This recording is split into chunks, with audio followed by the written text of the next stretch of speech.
Vamos a leer Hechos capítulo 2, versículos 43 al 47.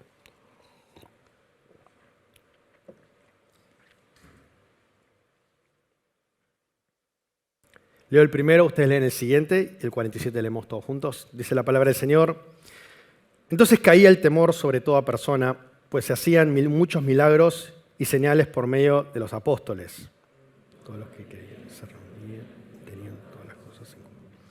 Vendían sus posesiones y bienes y los repartían a todos, a cada uno según tenían necesidad.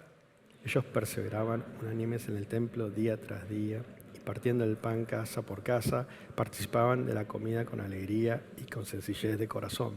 Todos juntos, alabando a Dios y teniendo el favor de todo el pueblo. Y el Señor añadía diariamente a su número los que habían de ser salvos. Amén. Allá por mediados del 2001, una pareja argentina, por las restricciones que había en COVID de aquel entonces, se le cancelaron los shows, así que fueron a pasar unos días a Miami para vacacionar. La rutina era sencilla, dice que ellos caminaban por la playa, disfrutaban el día hasta el atardecer, y a la noche básicamente se quedaban en el condo que habían alquilado a descansar, tal vez mirar un poco de Netflix, a pedir comida, y así pasaban todas las noches. No así ese miércoles, porque justo se dio que se encontraron con una pareja en los cuales parece que hubo buena química y salieron a comer imprevistamente, como cosa que ellos no hacían. Salieron a comer, pasaron un rato largo y después, al final de la velada, decimos, ¿y qué pasa si pedimos unos panqueques de dulce de leche? Esos que te imaginas ahora cuando estoy hablando, que derrite dulce de leche, qué rico. Dice que estaban ahí, bueno, pedíamos los panqueques, comieron el postre y después cuando terminaron la cena, se fueron otra vez al lugar, al edificio donde estaban alquilando. Parece que cuando estaban entrando al edificio se escuchó un crack, crack, y decían, ¿qué será eso, no? No pasa nada. Pero cuando se subieron al ascensor para subir al piso que les correspondía, dice que la gente salía corriendo, había humo y de repente el crujido era cada vez mayor. Entonces, en un acto de desesperación, dice que se agarraron de la mano y salieron del ascensor y casi por inercia salieron los que pudieron del edificio. Y a los pocos segundos de salir, dice que el edificio se vino abajo. No estoy hablando de Turquía, estoy hablando de Miami, en el 2021. Esto salió en las noticias. Nico Vázquez y su pareja son los que cuentan esta historia, que casi mueren por segundos aplastados en un edificio y por una cena providencial, por un panqueque que ellos dicen que fue hecho por Dios mismo. Por esos pocos segundos, dice que se salvaron. Cualquier miércoles hubiese estado comiendo, pero ese día, por una cena providencial, dice que ellos salvaron sus vidas. Me da escalofrío al contar esto. Por tan poco y por tan pequeña cosa, ¿no? Y el principio que nos llevamos es cuán importante es una buena cena en el momento oportuno. Qué bueno es comer en el momento oportuno porque te puede salvar vidas. Y lo que vamos a ver nosotros acá es que la cena entre hermanos y hermanas en Cristo nos puede salvar incluso la vida a nosotros también. No de la manera que sucede acá, no es que nos aplaste algo, pero sí puede salvarnos a nosotros mismos. El pasaje habla de cuán importante es la comida para los cristianos. Amén. Por supuesto que sí. Un poco de duda hubo. Pero sí es importante la comida. De hecho, el pasaje, lo que hace acá Lucas es hablar 2 veces, en 5 versículos solamente, de comer entre cristianos. Versículo 42. Perseveraban en la doctrina de los apóstoles, en la comunión, en el partimiento de pan y en las oraciones. Versículo 46. Ellos perseveraban unánimes en el templo día tras día y partiendo el pan por casa, participaban de la comida con alegría y sencillez de corazón. Hay algo que sucede acá, participar de la comida. Algo importante que para nosotros puede ser banal o como que no tiene ningún significado. Y no obstante, Lucas se encarga de repetirnos esto que parece que no significa nada 2 veces. Que partían el pan y comían, cenaban entre los cristianos. De hecho, si nosotros analizamos sintácticamente lo que es la oración, el versículo 46, de todas las cosas que dice, lo más importante es que partían el pan casa por casa.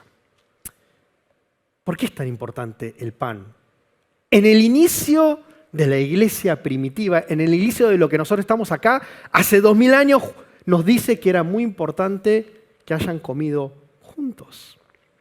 Es interesante que nos diga esto. Para Dios es muy importante que comamos juntos. Porque lo que está hablando acá, cuando habla de pan, no es simplemente llenar nuestros estómagos con comida, sino que es una forma tipológica o simbólica o representativa de decir algo más, que es, el pan no significa que solamente comemos un asado todos juntos, significa que estamos teniendo comunidad entre hermanos y hermanas en Cristo Jesús. Lo que nos dice acá el pasaje es que hay una reunión de personas que se juntan y tienen una comunión entre ellos. Y la forma de decirlo es que simplemente tienen una buena cena entre hermanos y entre hermanas. Para Lucas es muy importante la comunión entre hermanos. Para nosotros como cristianos es fundamental la comunión entre hermanos porque sin comunión no hay iglesia y sin iglesia no hay fe. Entonces, cuán importante es que nosotros entendamos qué significa comunidad. Y Lucas nos va a decir un par de cosas en este día acerca de lo que significa comunidad.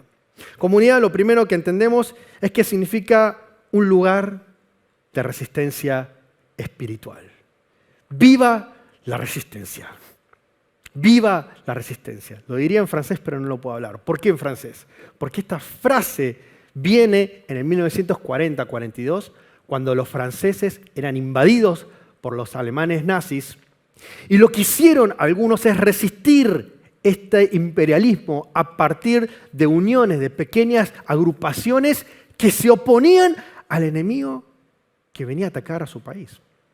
Ya estaban invadiendo, pero no dejaban que esto los atrapara de forma total, que los asimilara de forma tal que perdieran su identidad, sino que lo que hicieron los franceses es una revolución. ¡Viva la resistencia! Eso es lo que sucedía con los franceses. Y lo que tenemos acá en el pasaje es que hay una resistencia.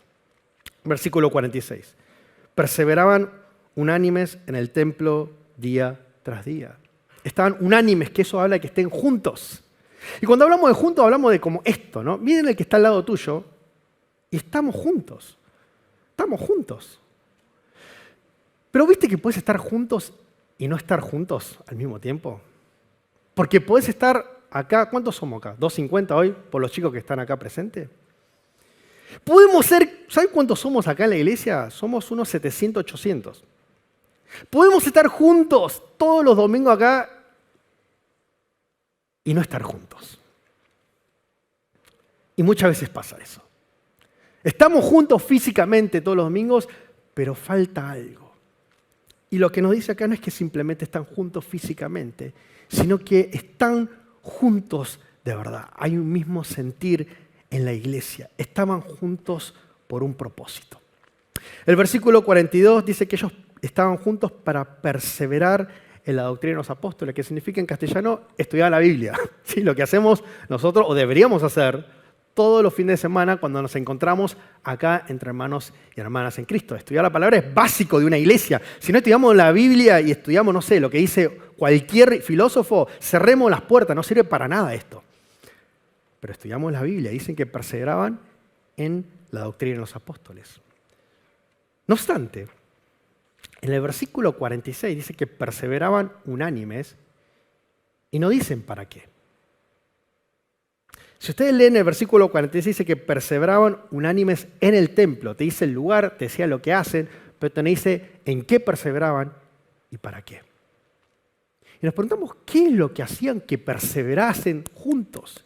Y para entender muchas veces esto que no aclara la palabra, tenemos que ir a lo que dice antes la palabra o la que dice después la palabra, para entender por qué Lucas dice que perseveraron y no nos aclara qué es. Y cuando vemos anterior al pasaje, dice que encontramos en Hechos 1 al 10 que estaban los discípulos fijando los ojos en el cielo mientras Jesús se iba y dos varones vestidos de blanco se presentaron junto a ellos. Y le dijeron, hombres galileos, ¿por qué se quedan mirando de pie al cielo? Este Jesús, quien fue tomado de ustedes arriba del cielo, vendrá de la misma manera como le han visto ir al cielo. De repente están esperando, o en realidad viendo cómo se va Jesús, que debe ser una imagen devastadora para aquellos que estuvieron tantos años con el maestro y ven que se está yendo, pero vienen los ángeles y dicen, tranquilo, Jesucristo como se está yendo va a volver.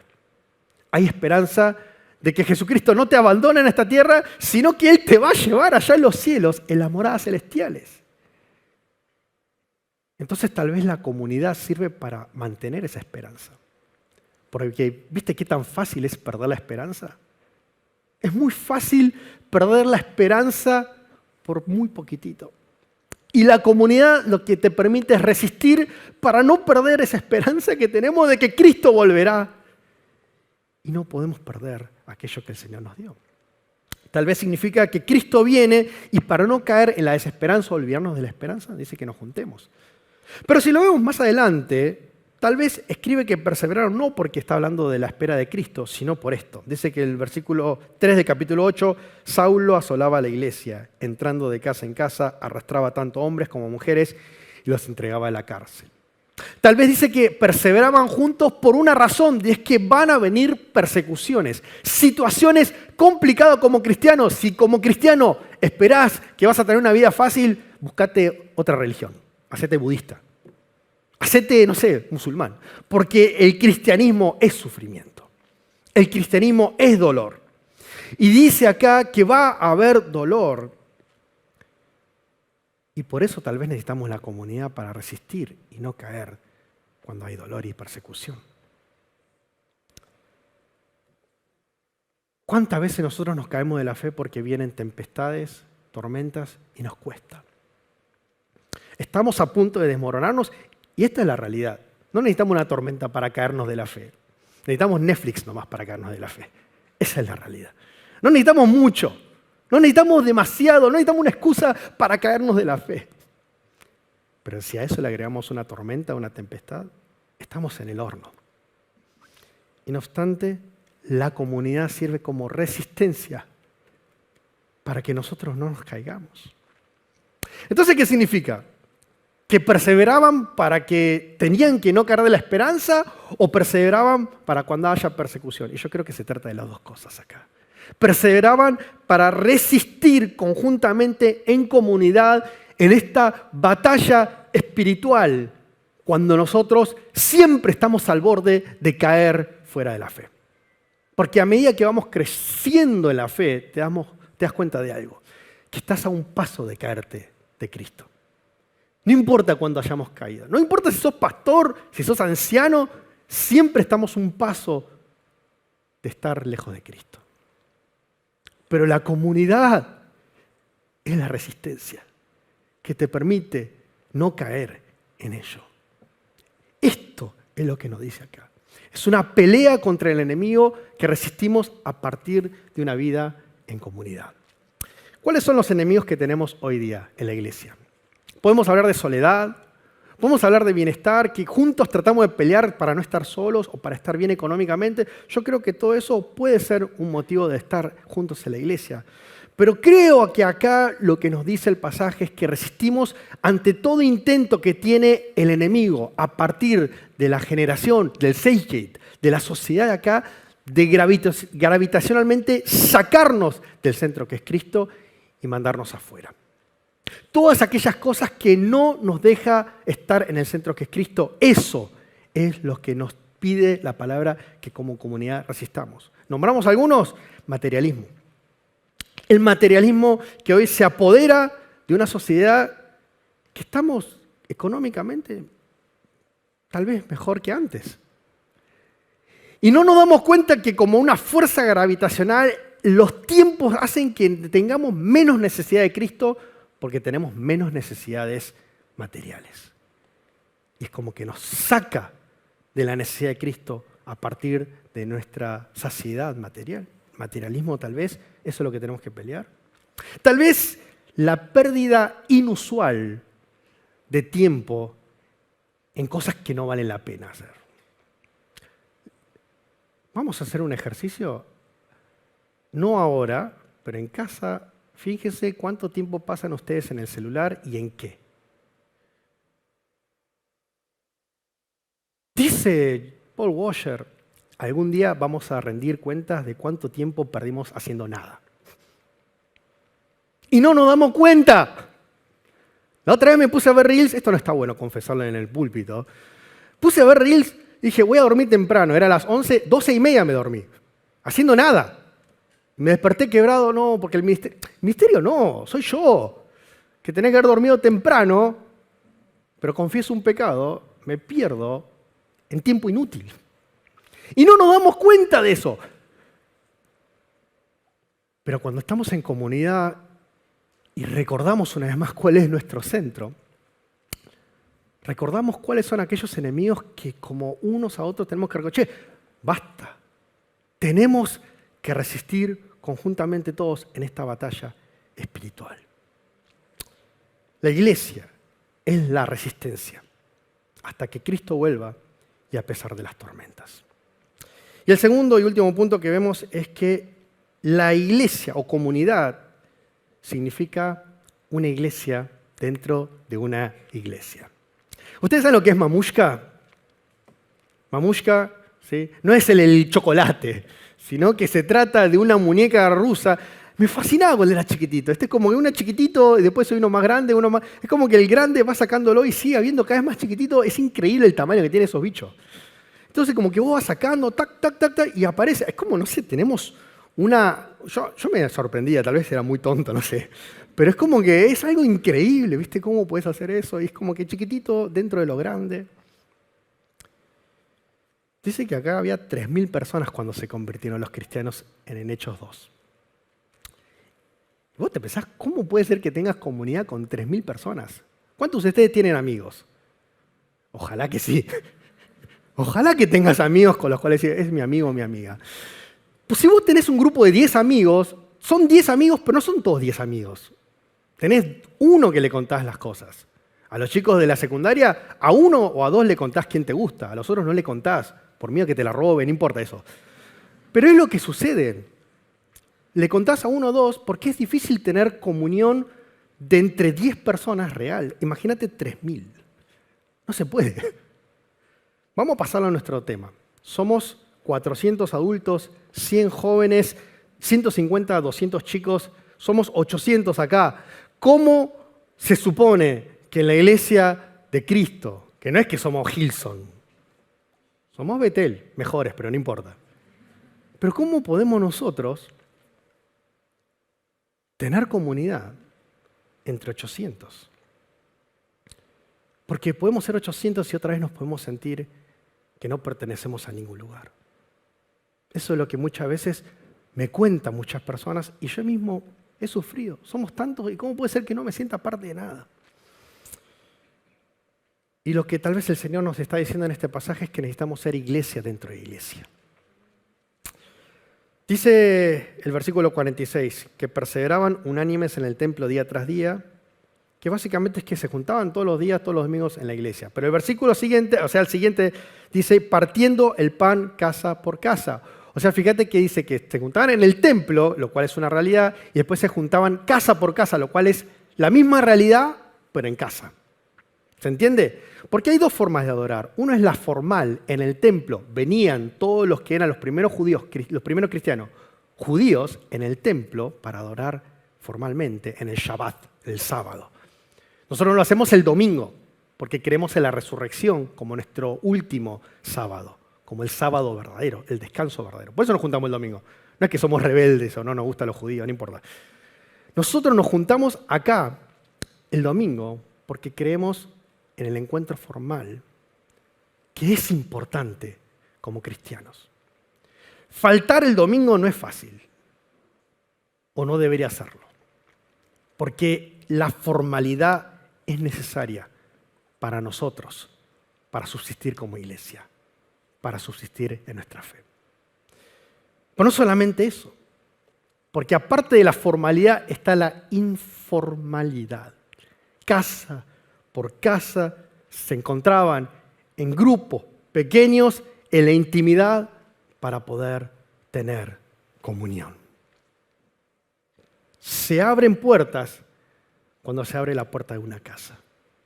Se abren puertas cuando realmente no somos 300 los que estamos, sino 5, 10 tal vez, que compartimos acerca de la luz de Cristo en nuestras vidas. Dice un teólogo, así como la reunión formal tiene elementos que no pueden ser reemplazados con la informal, hay cosas que la reunión formal no te puede dar y solo es suplida en la intimidad de lo informal. Imagínate este contexto. ¿Cuántas veces comen ustedes al día? Vamos a decir 3, para no pasar vergüenza, ¿ok? Comemos 3 veces al día, ¿ok? Desayuno, nos matamos en el almuerzo y nos matamos más a la tarde, a la noche. Eso es lo que hacemos nosotros. En aquel entonces no era tan así, sino que dice que una clase media baja, digamos, no existe la clase media en aquel momento, pero digamos que no son tan pobres, comían 2 veces. Uno que era desayuno, que era light, iban a trabajar, que por lo generalmente era físico, y después volvían a casa, cansados, agotados, pero ese atardecer noche era el momento. Que dice que se juntaba toda la familia en esa sopa que le ponían verduras y con el pan como que hacían el dip, como para darle un poco de contenido. No había sushi, no había nada en aquel momento, solamente era esto. Pero esto era un montón para ellos, porque dice que ese momento, al atardecer, cuando se juntaban para comer el pan, era el momento de comunión, de descanso, de energizarte físicamente para el día de mañana otra vez salir a trabajar y volver a la rutina. Había una reenergización a partir de ese momento a la noche, cuando vos llegas a casa y comés con tu familia y tenés comunión. Ustedes tendrán su momento para tener reenergización. En mi caso, sucede que el momento zen del día es llegar a casa, tirar todo, ver Physical 100 con mi señora mientras como, y eso es el momento en donde me energizo para poder el día siguiente despertarme. Aparte de la Biblia, ¿no? Por supuesto. Pero es lo que hago. Ese es el momento que yo tengo con mi señora como para poder... Si me sacás ese momento, estoy de mal humor ese día. Porque necesito tener ese momento de relax, de energización, como sucedía acá. Pero fíjate que acá, en esta iglesia, se juntaban entre hermanos en Cristo, y dice diariamente, casi todos los días, continuamente, para reenergizarse mutuamente en el momento más importante del día, que era el momento en que compartían el pan. Había una energización, no solamente física, sino espiritual, a partir de que el momento más importante es que cuando vas a comer el pan, ahí te encontrás, no ya con tu familia, de familia, sino con la familia de Cristo, en donde a partir de la oración, de la comida, de compartir la palabra, salían reenergizados espiritualmente. Porque tenemos 2 necesidades. La energía que necesitamos de la comida. Dice un teólogo que hasta el más sabio con la glucosa baja toma las peores decisiones. Necesitamos comer. Pero también tenemos necesidad espiritual si somos personas que han nacido de nuevo y tienen a Cristo. Porque necesitamos la energía espiritual. Y si esas 2 cuestiones, la energía básica física y la energía espiritual, las necesidades se encuentran en ese momento, entonces estamos hablando de que ese es el lugar, en el pequeño momento, casa por casa, que vamos a ser reenergizados espiritualmente. Necesitamos ser iglesia dentro de la iglesia, a partir de momentos de intimidad. Cuando digo esto, se me viene a la cabeza esta secta maldita, Shincheonji. ¿Saben lo que hicieron ellos? Nos están sacando lo más importante como iglesia. Porque ellos se meten en estudios bíblicos en tu casa para hablar mal de Pastor Arturo y después formar toda una teología diferente y hereje. Ellos nos sacaron la oportunidad de sentirnos seguros en el ambiente informal en casa por esta estrategia que tienen. Y la tentación es que dejemos de ser iglesia dentro de la iglesia por culpa de estos malditos, endemoniados. Pero yo creo que tenemos que salir adelante. Necesitamos amistades, necesitamos hermandad, necesitamos comunidad dentro de la comunidad para vivir una resistencia espiritual real, en comunión. Iglesia dentro de la iglesia. Ser una familia dentro de la familia. Eso es tal vez lo que el Señor nos está llamando a hacer hoy en este mediodía. El Señor quiere hoy que seamos la iglesia de Cristo. Y para ser iglesia necesitamos comunidad. Me gustaría cerrar con esto. ¿Se acuerdan que al principio les conté la historia de Nico Vázquez? Que lo que hizo fue salvar su vida a partir de una cena. Y tal vez somos muy exagerados en decir que con una cena nosotros podemos salvar nuestras almas. Pero para mí sí. Porque puede ser que a partir de estas cenas, encuentros, comunidades e iglesia dentro de iglesia, terminemos salvando no solamente nuestras vidas, sino nuestras almas también. A partir de la sinergia y del encuentro con hermanos que comparten un mismo sentir en Cristo Jesús, nos encontramos, nos fortalecemos y sentimos lo que es ser iglesia en esta iglesia. Que sea así hoy por siempre. Amén. Vamos a orar.